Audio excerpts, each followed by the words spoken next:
visual. We'll see. Okay, artichoke. Right. Where did you get that? The artichoke. It doesn't ask where the voices get stuff. That's weird because Probably some. Alright, so you guys have done lots of homework? Yes, you have. There wasn't much. The head is salt. There wasn't much to reflect on the chapters. That's what offers. It's pretty straightforward. Unless he comes with this crazy rabbit hole of skills. I don't know how you didn't get much. We smile. We smile. Alright, remember last week we didn't get to it? So if you didn't have time to do it, you've had time to do it. You were going to look down at, you were going to tell me about the basis of Yeshayahu, otherwise known as Isaiah. Okay? We were going to look at the layout. Okay? Now remember, this is one of your 4 major prophets. Alright?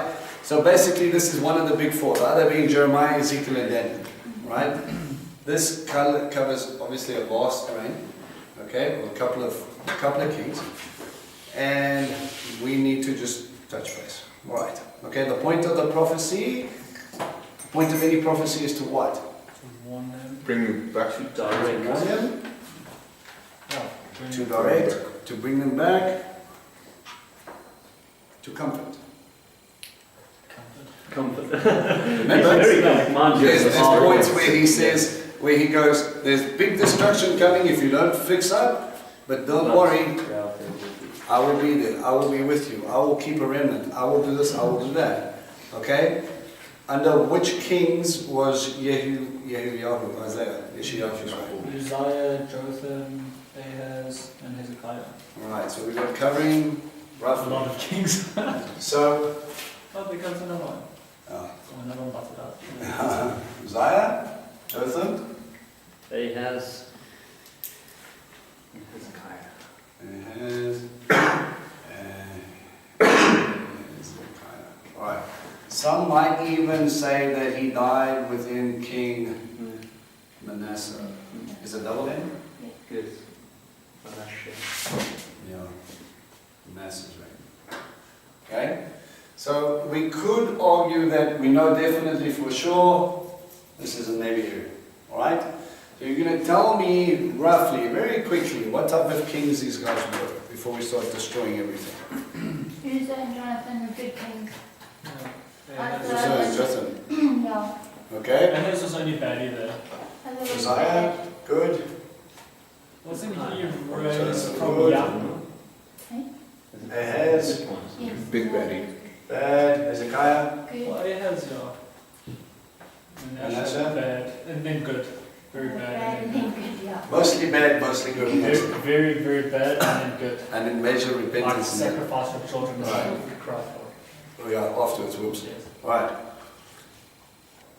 Did you guys have any chance to look up how long each one reigned for, more or less?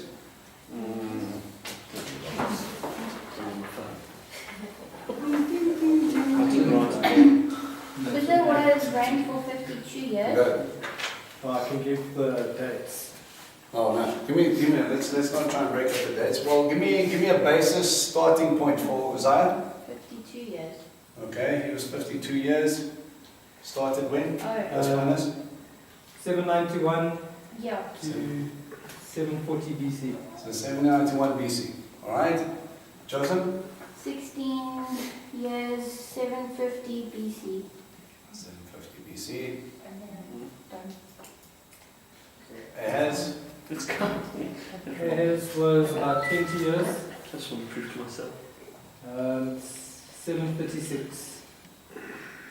736 BC. Hezekiah?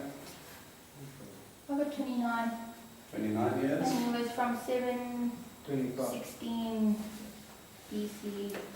716. You say 25? 25, yeah. 25 years. Okay, we'll check that. Manasseh? 55 years. 55 years. Okay, roughly. I don't know, these dates I got was 6 697. 697. Remember when we went through Kings and Chronicles and things like that, you'll see that many of these kingdoms actually overlap. Okay, give me one reason why. Well, the kingdoms overlap Why because one's going out, one's coming to power. Okay, what are Also, it could be like a father that's giving over his reign, or they could be reigning different parts. Right, okay. This is what's called, if you looked at a basic section, this is what's called a co-regency. So we're going to have different overlapping dates. Okay? Hezekiah, 29 years. Okay, more than likely.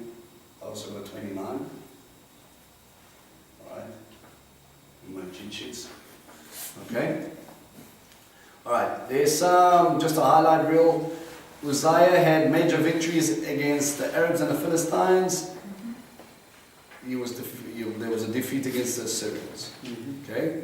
Jotham had victories over the Ammonites, the Syrians, and Israelites. No real defeats. Ahaz, no real victories. Edomites lost against the Edomites, the Philistines, the Syrians. Hezekiah won against the Philistines and the Syrians. And Manasseh lost to the Assyrians. Right. Just to give you a basic idea. Right. Did any of you find any other mention about Isaiah in any other text? Any other book? Yeah. Any other Well, historical besides book? kings. Well, besides any book in that is your Bible. Oh, I wasn't back to No, just kings. Okay, basically Kings, Chronicles, alright. Josephus mentions him, at least you get an idea of what they thought of him. Okay, remember Josephus Flavius was a Roman historian, he was a Jewish general who converted, or that basically crossed over because he knew he was going to get killed just before the destruction. Converted from a Jew to a Roman. He wasn't converted in a sense, he was still Jewish, but as in he flipped sides. Okay. Okay, so he was basically part of the great, what they call the Great Jewish Revolt, and he had his own legion behind him, and when he saw Rome pull up on shore, he basically had a change of heart. And he actually said, alright, I can't serve my people in this way, so what I'm going to do is I'll actually come with you and I'll document this as a historical link to my people. And we actually get a lot of the information when you talk about the siege of Masada, when you talk about the sieges of Gamla, when you look at archaeological sites and things like that. If they don't know where to dig, they go to Josephus Flavius and they look up his books and they say, okay, there was this village, this thing, this, that, what, and they actually start digging accordingly, and 9 times out of 10 they pick up exactly what he has written. So the reason I bring this up because Mike and I had a discussion about some guy who was giving him a bit of nonsense about, if Yeshua if the crucifixion was the biggest thing to ever happen in the world, why is there no one else besides the Bible who documented it? Josephus Flavius was a Jewish man, he was a historian, he talks about the crucifixion of Yeshua, he talks about Pontius Pilate. Even though he didn't believe that Yeshua was the Messiah, he still wrote it down. Okay, so we have outside documentation, outside of the Bible, and at least Josephus will give you an idea of how big Yeshayahu is. According to the Jews in Josephus' time, which is in Yeshua's time, Yeshayahu was given the same status as Moses and Elijah. Okay? That's a big deal. This is one of the biggest prophets running around. Okay? He wasn't the miracle working type as in running around like Elijah and resurrecting the dead or bringing Torah, but as prophecies go, as what he was busy doing and the signs that he was giving, or God was giving through him, is a pretty big deal. Okay? He is quoted a lot. And a lot of the prophecies given in Yeshayahu, in Isaiah, are actually fulfilled in Yeshua.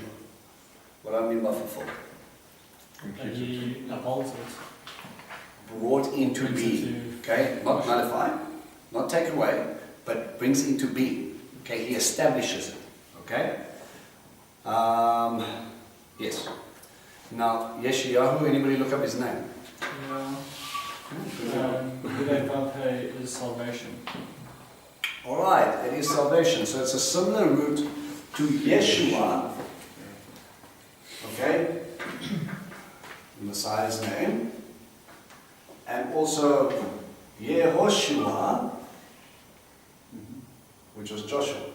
Remember, Joshua's name got changed from Hoshua to Yehoshua. Okay? Remember the big change with the little letter. The difference between his name and that is that. That little letter that seems of insignificance is what? A yud. Yod. That's nice. What does a yud represent? It's one of God's letters. Yud, Hey. First letter, the tetragrammaton of God's name. That's a letter.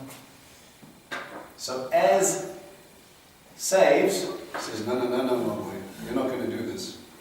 I say. I save. And he adds his name or an essence of his name to something and he says, this is what I'm going to do through. Okay? So it's a big deal. Alright, so tell me about the layout. More or less. What type of layouts? And I'm talking about the shortened versions, not Mariki's breakdown. Basically, There was some serious breakdown. Judah's kind of forgotten about God, they're following themselves. The parts of the book. The entire book. Part 1 I got was more about judgment, so that's chapters 1 to 35. 1 to 35, okay? Now remember, we're going to have different breakdowns. You guys gonna take time? More or less, got this? We're good. This is good. Not going to break down. Well, how many? So, Sorry. right, so you've got from chapters 1 to 35. It's about judgment on Judah and well, mostly Judah, but Israel as well. Okay, yeah, mostly Judah. Okay, remember he was a king, he was a prophet to the kings of Judah. Okay? So he was talking about southern borders, southern issues. Okay? Then second part I got was deliverance from 36 to 39. 36 to 39, talks about deliverance. Right? And then I don't know, I got 3 parts. The third part I got was, well, you could say comfort and promise of peace and hope because it's where that From was 39 to what? 40 to 66. 40 to 66. Which was? Comfort. Comfort, hope, promise of peace because that's where they talk about salvation of Restoration. God. Restoration. Okay. This one versus Alright, do you guys have something more or less similar to this? A little bit. And so notice different study guides will have different breakdowns of this stuff, okay? Each one of my guides said, well, could be a little bit of this, could be a little bit of this, could be a little bit of this, could be a little bit of this. What I want you to see is that in a few instances, not everybody agrees with everything of a certain breakdown. Remember, there was no chapter and verse in the book of Isaiah when it was first written. It was a collection of his prophecies. And not all of them are in chronological order. So you're going to have a section like chapter 1, you noticed was stop. And then here's another rant, which is completely separate to the first rant. We don't, you could basically say, okay, who is he talking to and why is he saying this? And then maybe three days later, he says something else. And they write that down. And now you're tying in and you're writing this. So you're linking up his prophecies to show the different warnings or the comfort about the destruction and the restoration to come. Okay? Now we're breaking them up according to what we think, more or less, is going to fall and formulate in line according to our chapter and verse. Okay? That is not necessarily the only way you're going to break this down, for instance. Okay? I've got from 1 to 39. 1 to 39 talks about mainly the monarchy. Talking about Jerusalem, we're talking about this, right? From chapters 40 to 55. This one basically deals with the exile in Babylon. Okay? And then you've got from 56 to 66, also 3 parts. Okay? We're talking about restoration or return. Okay? Different functions, all right? No one's to say one is more correct than the other. It's a difference on what you see and how you see. What I want you to see is that we are talking about major sections of the book. The first 39, at least 35 chapters are dealing with one idea. Now we need to keep this framework in mind because this isn't a 15 chapter or a 20 chapter. This is 66 chapters. We're going to be here a while. We're not short chapters, are they? No, these things are long and they're in depth and they're going to be hitting marks in New Testament back and forth. We're going to be flipping back and forth. He's talking about this here. I want you to go chase it up in the New Testament because I want you to see. Now I am understanding the context of Isaiah and what Yeshua is talking about, or what John the Baptist is, or who he is, or what he is already dealing with. How does Elijah, Isaiah, equal John the Baptist? Okay, you're starting to say these things are going to be a little complex. Yeah? Okay? Okay, these things are going to give you hints and allusions to different sections of. That's why I wanted to get Obadiah out of the way, because we can go. You've done masterfully well, good job. How many books have we accomplished this year? And now you're all going to die. Okay? Isaiah is one of those books that we're going to fight through, but it's an exciting book because there's a lot of messianic interpretation with it. So there's a lot of relevance to New Testament study as well as Old Testament study, but he's also quoting Torah, so that you're going to be lining things up, sort of like, remember how your Bibles are broken up, yes? It's called a Tanakh because it's an acronym. Torah, Nevi'im, which is prophets, Ketuvim, which is writings. So in each section, you could have Isaiah quoting from your Torah, but he's actually a prophet, and it's fulfilled not only in the writings, and then we're going to go into the Brit Chadashah, or the renewed covenant, which is the New Testament. Okay? It's going to be overlapping and overlapping and overlapping, and this is what I'm going to tear apart. So we might finish this time next year, eh? Maybe. If we could. Right. That's very fast. And people ask me why it takes so long. Why did you take so long to study a book, Prince? Okay, now, there's some interesting things that I picked up. If you guys want a reference to this, how many of you guys know the book Unlocking the Bible, David Pawson? Okay, when it's on special, do yourself a favor, grab it. Okay? David what? David Pawson, Pawson. Unlocking the Bible. Now this man is a British pastor. I do not agree with everything he says, but he is well learned. Okay? And he has done a lot of studies and a lot of interesting things. His work studying the book of Romans was absolutely fantastic. Okay, you can actually order the DVD set where he breaks it up into like, I think it's like 6 DVDs or something like that, where he actually goes into the background, the history, the culture, and what he's really talking about by the people in Rome. Okay? A lot of that knowledge that I shared with you in Romans was the foundation of what David Pawson had already taught on. Okay? Have those DVDs. Yeah, that's something. So when we started looking at those things, okay, this guy does a whole bunch of things. You can actually, if you really want to, you can buy instead of buying the book, you can actually buy the DVD series. Starts at Genesis and he discusses every single book of the Bible, and he will give you a little bit of a intro, shortfall. These are some highlights. Now go and read it yourself, type of thing. Okay.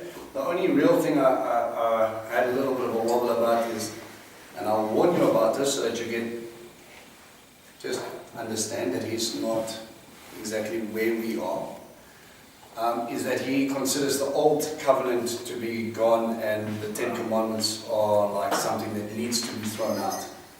Where my heart is, it's the ketubah, you can never throw out that marriage covenant. Okay, so that's where he's all about new covenant, because you could never keep the Torah, because he thinks keeping Torah equals works equals salvation. Okay? doesn't come a lot from the Jewish root side, but he does very much to the historical side, which is very good. Okay? So keeping that in mind, now he wrote something, or he found out something. He says, check this analogy out, okay?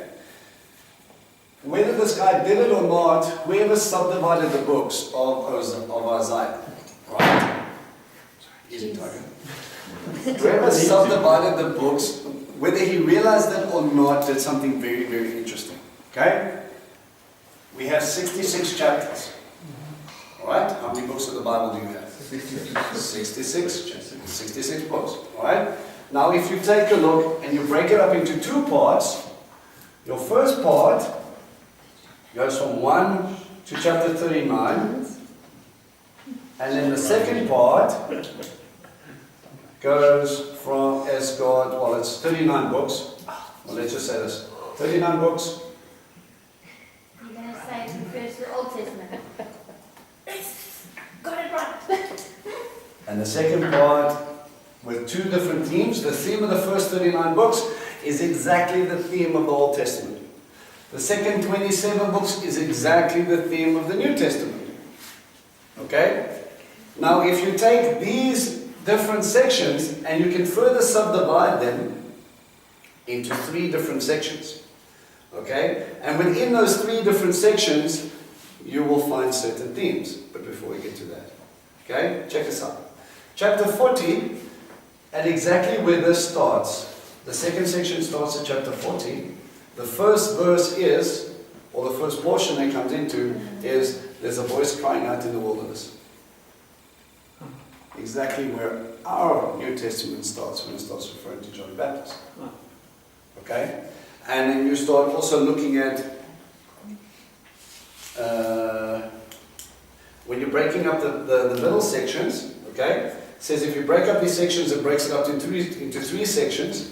So you've got 3 sections, and within the 3 sections, there's 3 sections. And in the middle section of those 3 sections, in the middle portion, the exact middle of that portion, if you break it up, he says, there's a verse that says, he was pierced for our transgressions, crushed for our sins.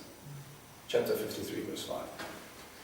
Okay, so in the middle of these stories, it's kind of like this outline, and many people argue that the entirety of Isaiah, if you study this well enough, you will get the entirety of God's story in one book.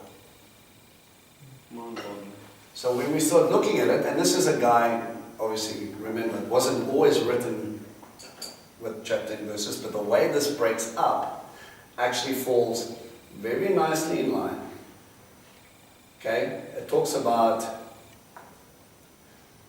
says, well, let me read this.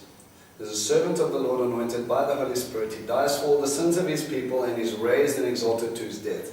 He's a witness to this, and it also talks about new heaven and new earth. Alright? This is all breaking down different sections in the different chapters to try and give us a full picture. Alright? So when we break this up, we're going to get different themes, we're going to get different ideas, and we're going to try and piece this stuff together. Okay? Exciting, yes? Alright. Now, who was Isaiah? Prophet. He was a prophet. What else was he? Which territory did he stay in? Judah. Okay, he comes from Judah. Cousin of who? He's the son of Amos. Son of someone? What? Son of Amos. Son of Amos.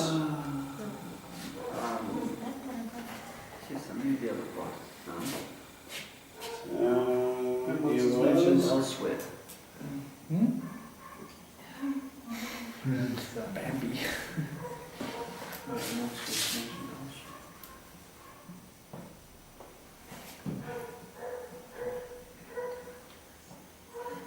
Oh, is that one the one commentary I found that said he comes from royal kingship? Well, apparently Amos was the brother or something of one of the kings. Okay.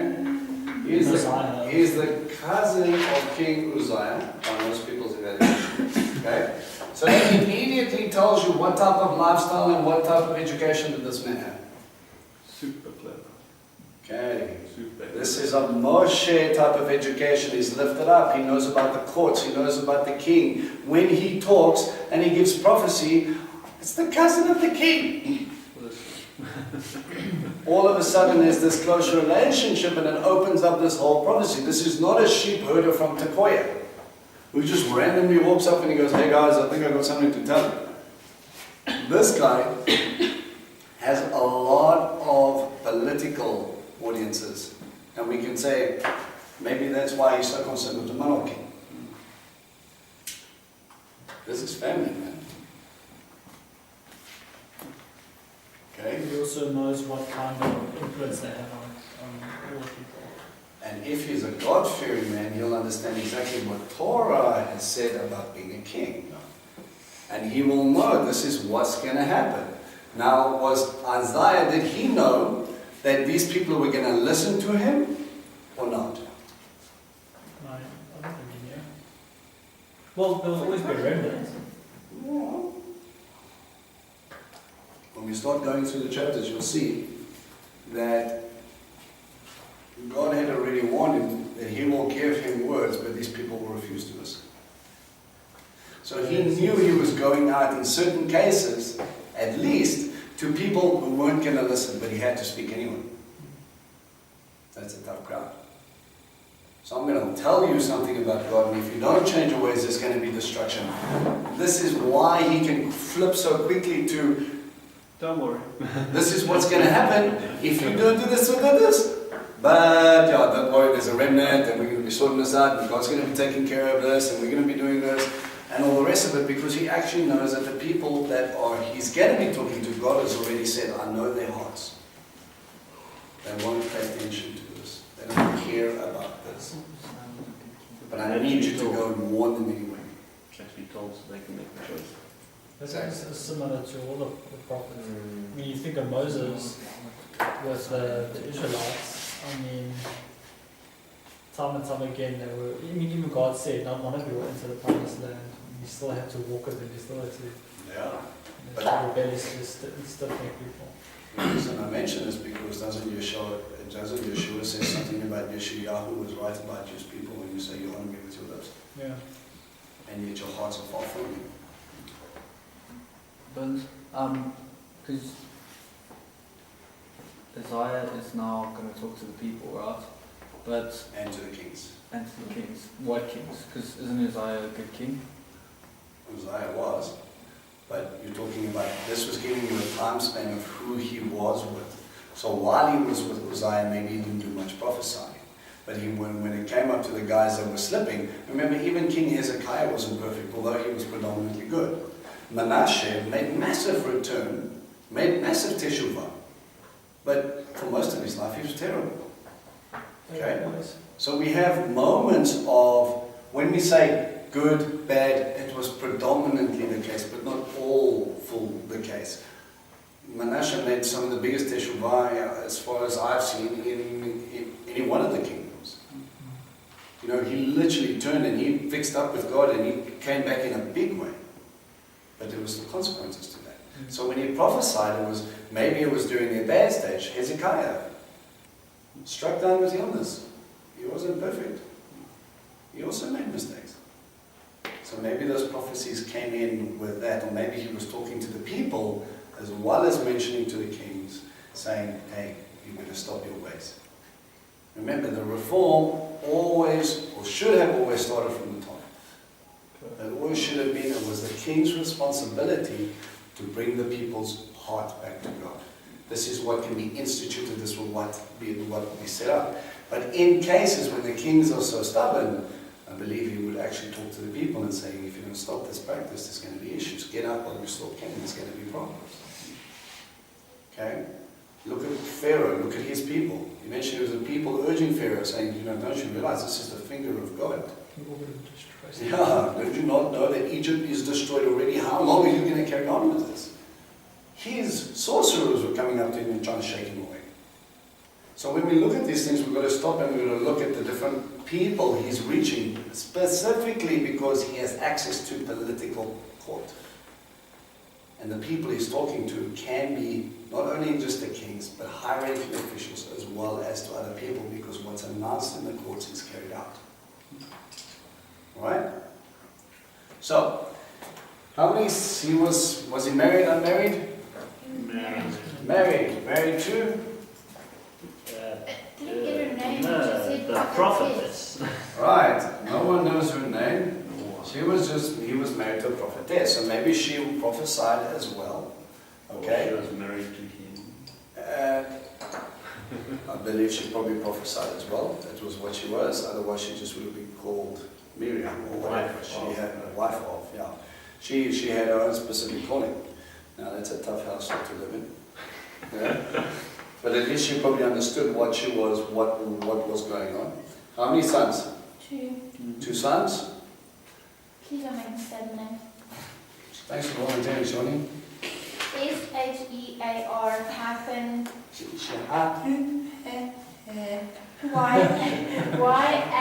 YASHUB.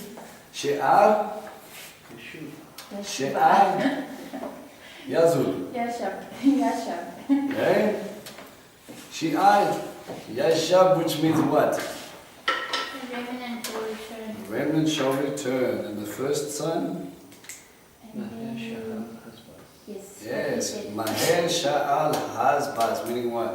Jeez, what's the name? Well, either what Anthony said, spoil or quickly to plunder. Quickly to the spoils and quick to the plunder. It's the same thing. He's talking about what's going to happen. Now he has these sons and he goes, just as God has named these, this is what's going to happen.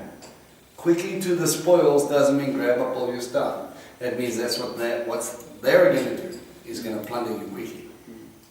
Maher. You'll hear this a lot in Israeli circles. And I'm telling you to move your backside, get going.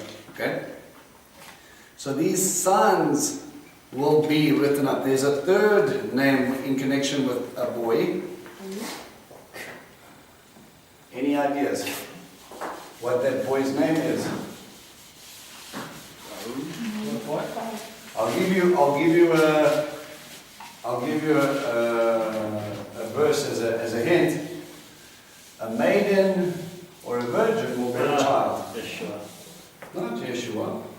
What was his name? Alright. Right? Different name. Emmanuel. Emmanuel. That prophecy is actually quoting from Yeshayahu. And there is a kid called Emmanuel here already. See, our prophecy makes circles. It is not only applicable now, but it can be fulfilled and fulfilled and fulfilled.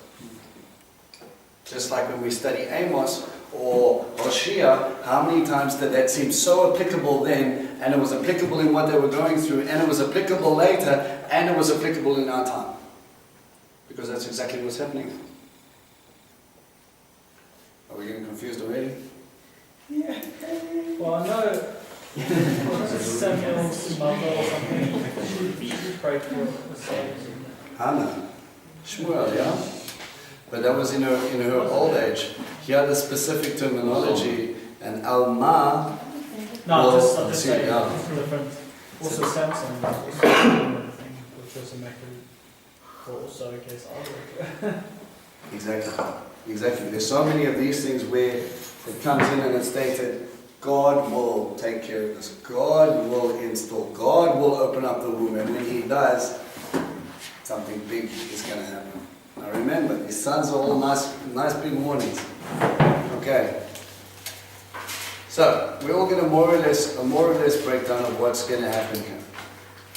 So for the first, we can say these 35 chapters at least, we have a very interesting theme of what?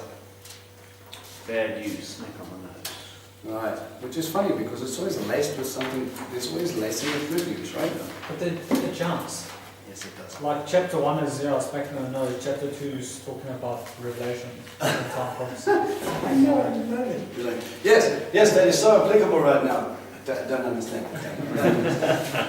Alright? You're going to be talking about sections where all of a sudden you will see, you saw in chapter 2 where it goes, this is applicable now, and then he's talking about restoration in the Messianic age. You're like, okay, let's get this party started. Alright, chapter 1. The prophecies of Isaiah, son of Amos, who prophesies concerning Judah. Amos, Shoni? Strong. Very nice. I've got a few. Okay, what did you have?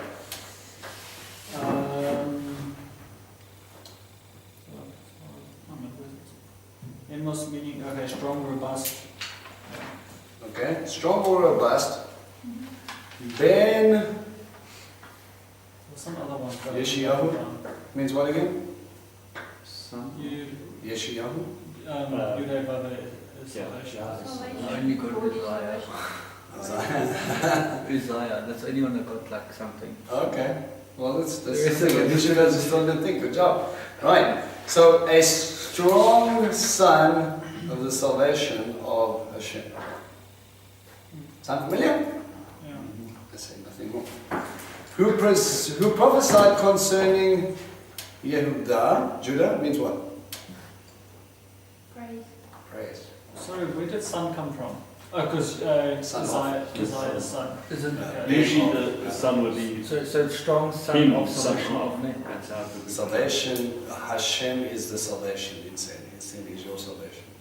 Yeshua. Strong son is salvation. Strong son is the salvation of Hashem is a nice way of putting it. Okay, we're changing the word order a little bit to make the sentence. Right? Well, I just said strong son of salvation of men. Salvation of Hashem. Yehu. Okay. Prophesied concerning praise and Yerushalayim. What does Yerushalayim mean? Something about I know this peace. one. Yerushalayim. Yes, Jerusalem's made up of 2 words. I'll find a give you a moment. Isn't that Give me a moment. Peace among nations. Salem is peace. Wait. Oh, I remember looking at this. I've got it, yes. That's I don't bad. mean to put the countries. But there's also, no, there's righteousness. But no, Vision of peace. What? Vision of Yes. Vision of peace. It's got lots to do with peace. Where does it come from? From God. God. Where's vision? What is the word, the forward part, the front part of Yehu? Where do we get it from? Yirah. God will provide peace. Remember, he said on Mount Moriah, Isaac was going up onto Mount Moriah, he said, where's the sacrifice? God will provide. Yirah, Shalom, Yerushalayim. Okay? That's the 2 words. In the reigns of Uzziah, Jotham, Ahaz, Hezekiah, the kings of Judah. Alright? Do you guys want to run through their names quickly?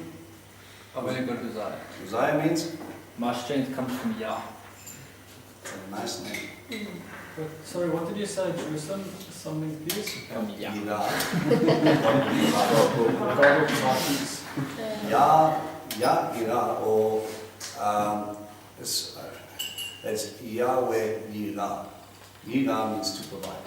Now that was the same mountain there when Abraham took up Isaac was with the sacrifice. He said the Lord will provide.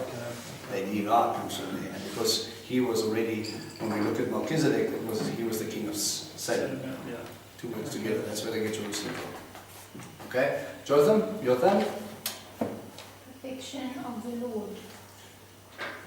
Okay, so we've got perfection of the Lord. Ahaz. One that takes or possesses. And Hezekiah. Strength of the Lord. That's what I got. Any other? Okay. Already, Jotham was, and look at your list. Uzziah, good. Jotham, good or bad? Good. Ahaz. Good. Hezekiah. Good. Good. Now, do you see the link between the names? What is Hezekiah's name again? Hezekiah. Yeah. Strength of the Lord. All of a sudden, the only one was I will possess and I will do this. That was the only guy that was actually that actually wasn't so great. Okay. Here, okay.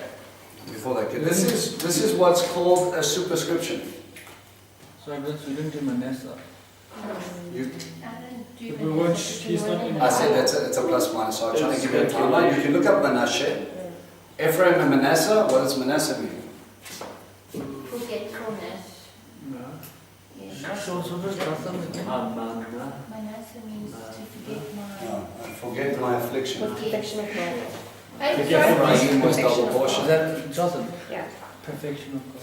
Perfection of God. Alright, so basically in chapter 1 and chapter 2 we have what's called a superscription. It's basically going into a legal argument.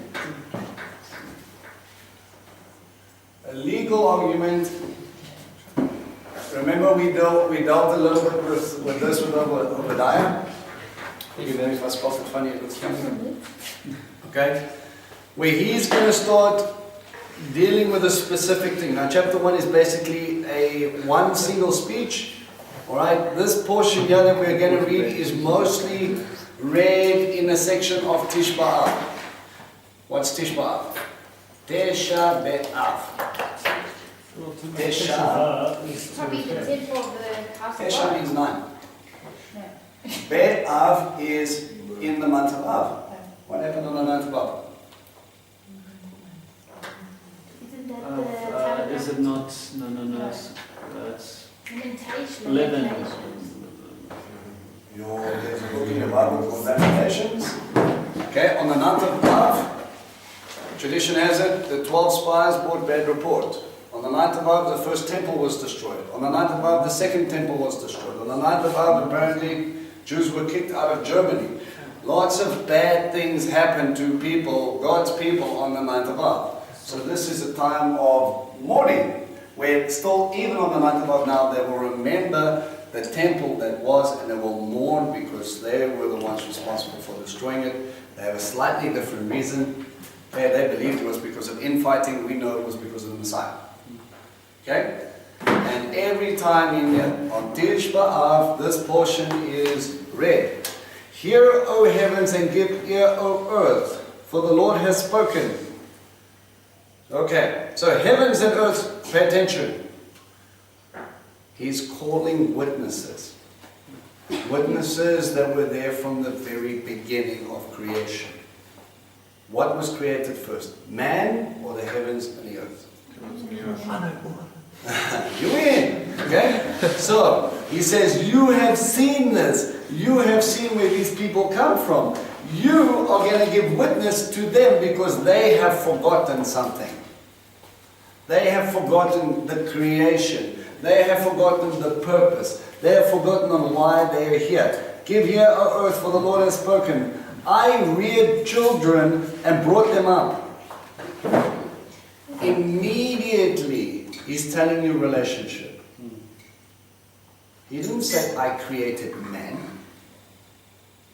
Before me stood a creation. He said, I reared children. One says nourished. Nourished, looked after. Not reared. As in to bring up, to lift up, to teach, to grow, to do everything they need to get to a place where they are growing. He says, I've given you life. I taught you how to ride that bike.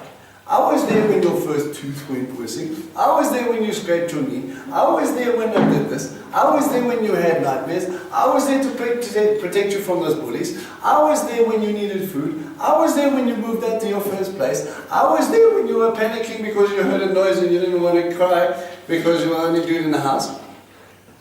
He was there in all of those times. It was because I carried you. Shomea Talmidim.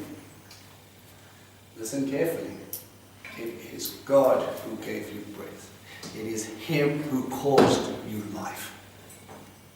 And He is raising you as His own children. You have a purpose. You have a place. Okay? I love that thing that he doesn't go straight into. He's using a legal argument, but he still calls you his children. Shows you the heart of the Father. And they have rebelled against me. A rebellious child.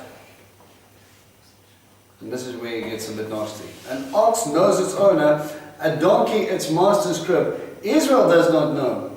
My people takes not thought. So they don't think and they're stupider than animals.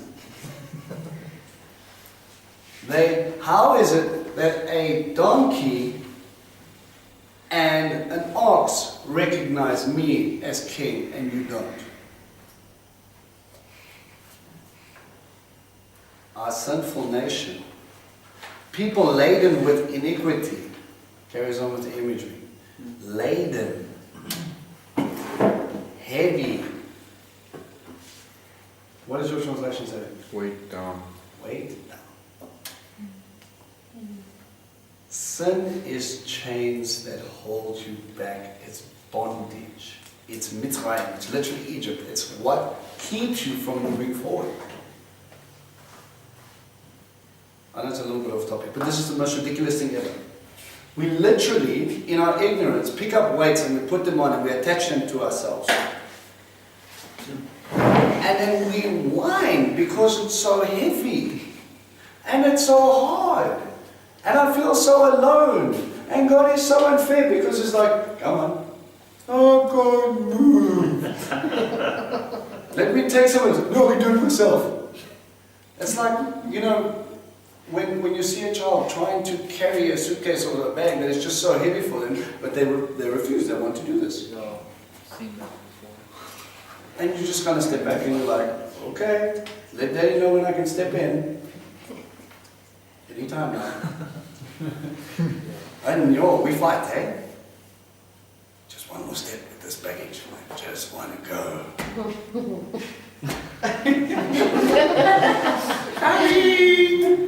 And people wonder why they're having no joy, no peace, no rest. Because you refuse to let go of the thing that's holding you back from God. You carry stress and sin because it's fun and you want to control it yourself. Because it's all about me. This is how I want to do things. And we wonder why. We become laden, weighed down. Because you cannot tell me in this state,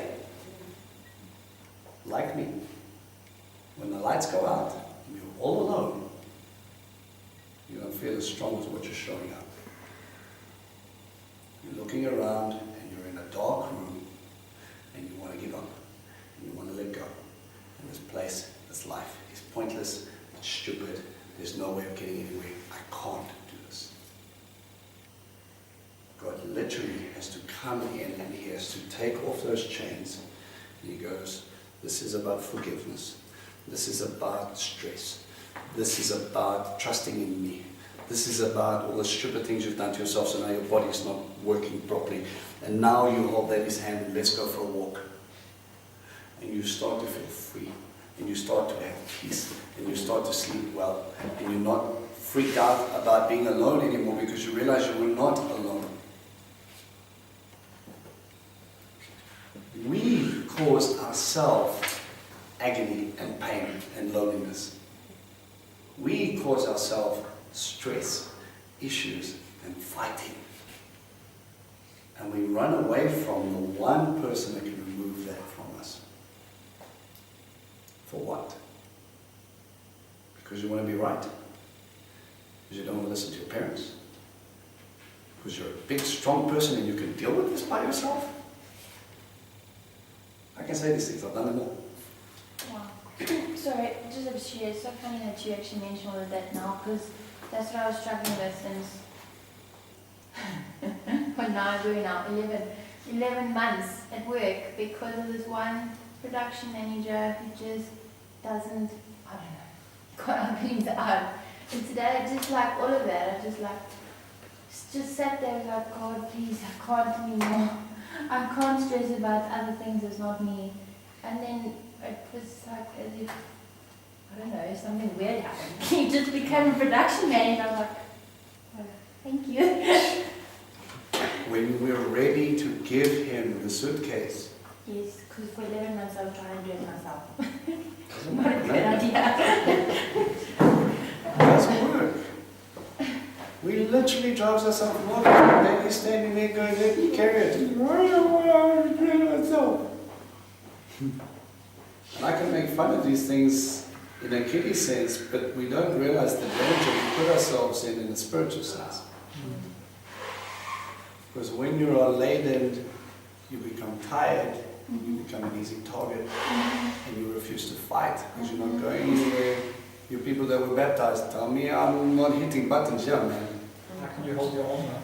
Yeah, yeah, not shields.